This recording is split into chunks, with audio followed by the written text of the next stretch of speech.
My self doctor Rekha Bhadauria, assistant professor, government PG college Jhalawar.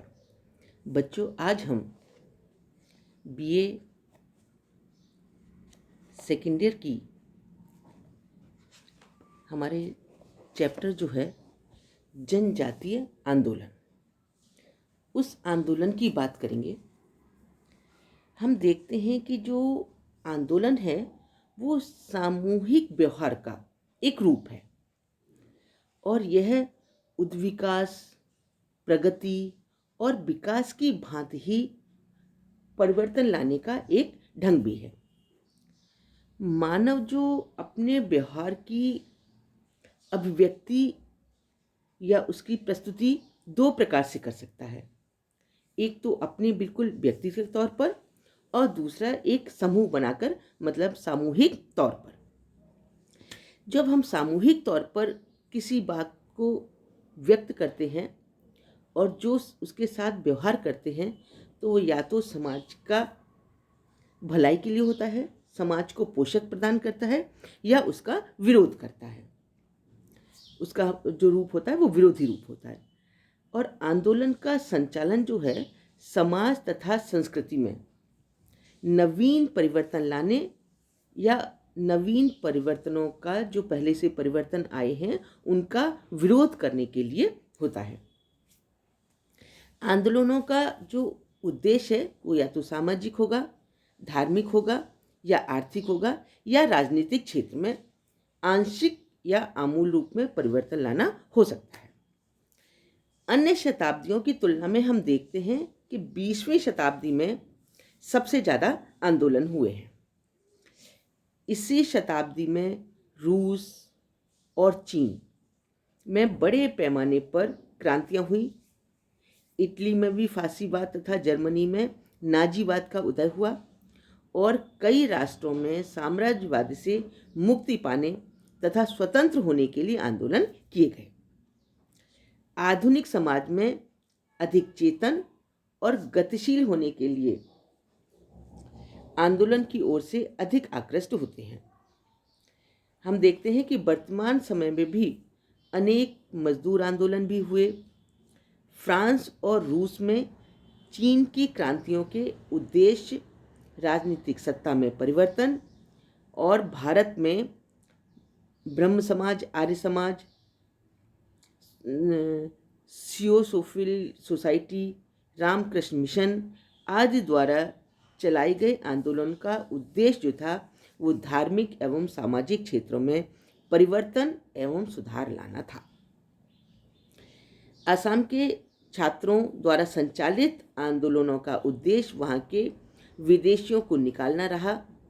Madhya Pradesh की जनजातियों में हुए विरसा आंदोलन तथा भगत आंदोलन, वीर सिंह आंदोलन व राजस्थान के भीलों में एवं भगत आंदोलन का उद्देश्य राजनीतियों के सामाजिक, आर्थिक और सांस्कृतिक जीवन में परिवर्तन लाना था।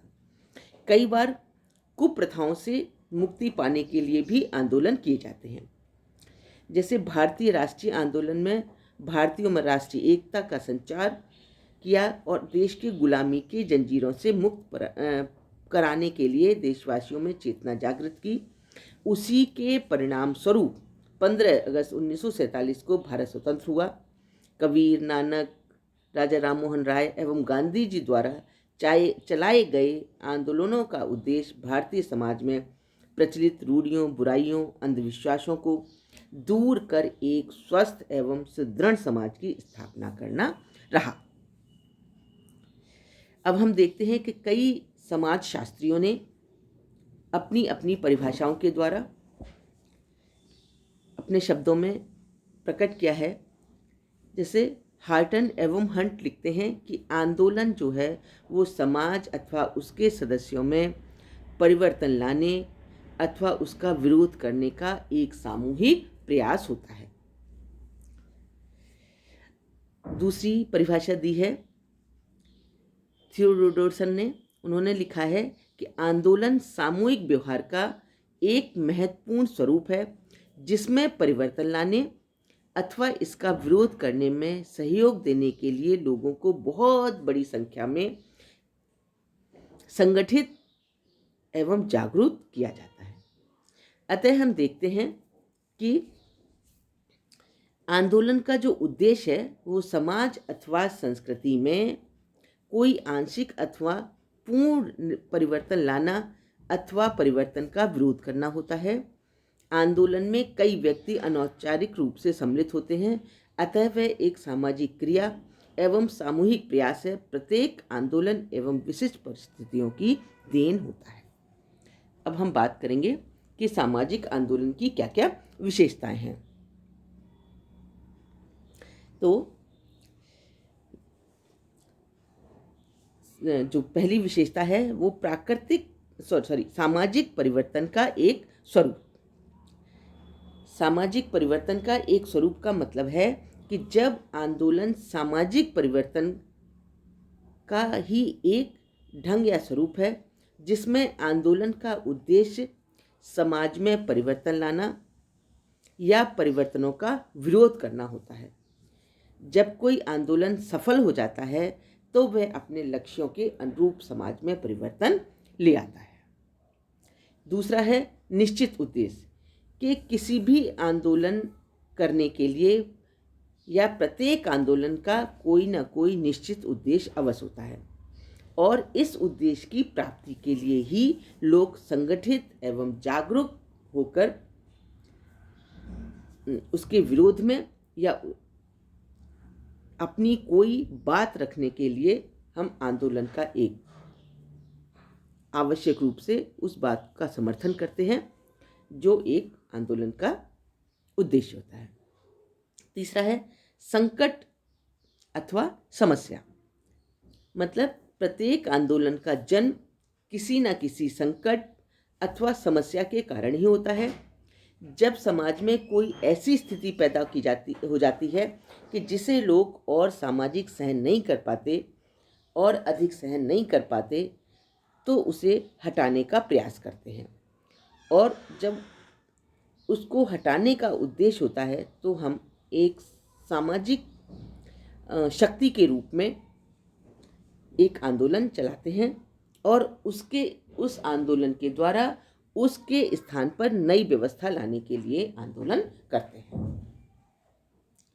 नेक्स्ट है सामूहिक प्रयत्न, मतलब किसी भी आंदोलन को उसी समय कहा जाएगा जब उसमें समाज के अनेक व्यक्ति सम्मिलित हों। आंदोलन में अधिक से अधिक लोगों का सहयोग प्राप्त करने के लिए उन असंतुष्ट लोगों को एकत्रित किया जाता है जो उस व्यवस्था से असंतुष्ट हैं या उसका विरोध करना चाहते हैं।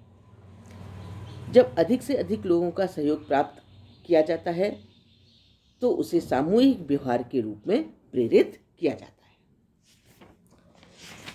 नेक्स्ट है अनौपचारिक संगठन, कि जो भी उस समाज आंदोलन के रूप में जो हम एक संगठन का निर्माण करते हैं, क्योंकि प्रत्येक आंदोलन का एक अनौपचारिक संगठन होता है। इस संगठन के द्वारा ही आंदोलन के सदस्यों को प्राप्त करने की योजना बनाई जाती है और वो एक अनौपचारिक है। उस संगठन जब वो संगठन अपना कार्य या अपना उद्देश्य पूरा कर लेता है तो वो स्वयं ही समाप्त हो जाता है। नियोजित प्रयत्न,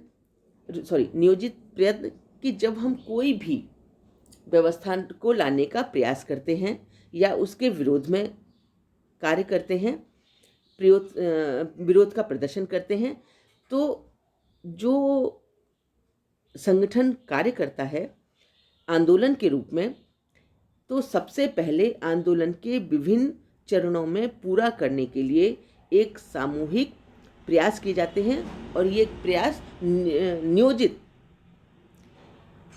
अनियोजित प्रयत्नों के आधार पर आंदोलन का अधिक समय तक संचालित नहीं किया जा सकता है। उस उद्देश्य की प्राप्ति होते ही वो समाप्त हो जाता है।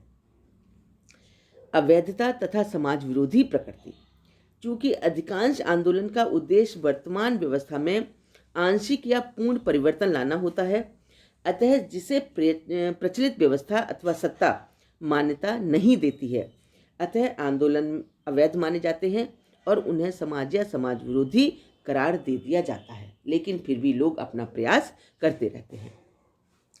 नेक्स्ट है वैचारिकी। वैचारिकी का मतलब है कि प्रत्येक आंदोलन के पीछे कोई न कोई विचारधारा अवश्य कार्य करती है। वैचारिकी विश्वासों, मूल्यों,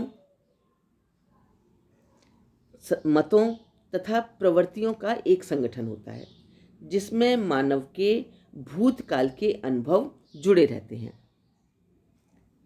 और इनका प्रयोग वह वर्तमान की किसी घटना की व्याख्या करने अथवा उसे उचित साबित करने के लिए करता है। जो जो संगठन में संगठित रूप में वहाँ पर एकत्रित होते हैं, उसका मतलब होता है कि वो उस संगठन के मत से अपना समर्थन दे रहे हैं, इसीलिए उस अनौपचारिक संगठन के सदस्य बनते हैं। सुधारात्मक प्रवृत्ति कि आंदोलन का जो उद्देश्य है, वो आंदोलन की जो प्रवृत्ति है वो प्रचलित व्यवस्था अथवा संस्कृति में पूर्ण या आंशिक सुधार लाने की होती है। मतलब वो उसमें जो समाज में व्यवस्था चल रही है, चाहे वो संस्कृति में व्यवस्था हो, है ना, वो उसमें बदलाव लाने या उसमें सुधार लाने का कोशिश करते हैं। आंदोलन का उद्देश्य प्राचीन रूढ़ियों, अंधविश्वासों एवं शोषणकारी व्यवस्था को समाप्त करना होता है। जो पहले से रूढ़ियाँ चल रही हैं, उन रूढ़ियों में परिवर्तन लाना होता है, अंधविश्वासों में परिवर्तन लाना होता है, और जो पहले से समाज के कुछ व्यक्तियों का, कुछ जातियों का जो शोषण चल रहा है, उस शोषण के विरोध में आंदोलन होता है और उसमें सुधार लाने का प्रयास किया जाता है। लास्ट है विकास। विकास का मतलब है कि प्रत्येक आंदोलन का धीरे धीरे विकास होता है। जैसे अंग्रेजों द्वारा किए जाने वाले शोषण एवं अत्याचार तथा स्वतंत्रता पाने की लालसा ने बहुत सारे राष्ट्रीय आंदोलन किए और कुछ समय बाद उस राष्ट्रीय आंदोलन को उग्र एवं संगठित बनाया। जब तक असंतोष के बढ़ने और संचित होने के साथ साथ बहुत सारे आंदोलन भी विकसित होते हैं, और जब उसकी उग्र सीमा चरम सीमा पर पहुंच जाती है, वो बहुत ही उग्र रूप धारण कर लेते हैं, तो कभी कभी आंदोलन को दबाने का प्रयास भी किया जाता है। तब कई बार या तो वो छिन्न भिन्न हो जाते हैं या मजबूती से संगठित रूप में अपना कार्य करते रहते हैं और जो शक्ति का प्रदर्शन भी करते हैं, अपनी मांगों को रखते हैं तथा उनको पूरा करवाने का या प्राप्त करने का प्रयास करते रहते हैं। आंदोलन समय समय पर बहुत सारे समय में चलते रहते हैं अपनी मांगों को लेकर।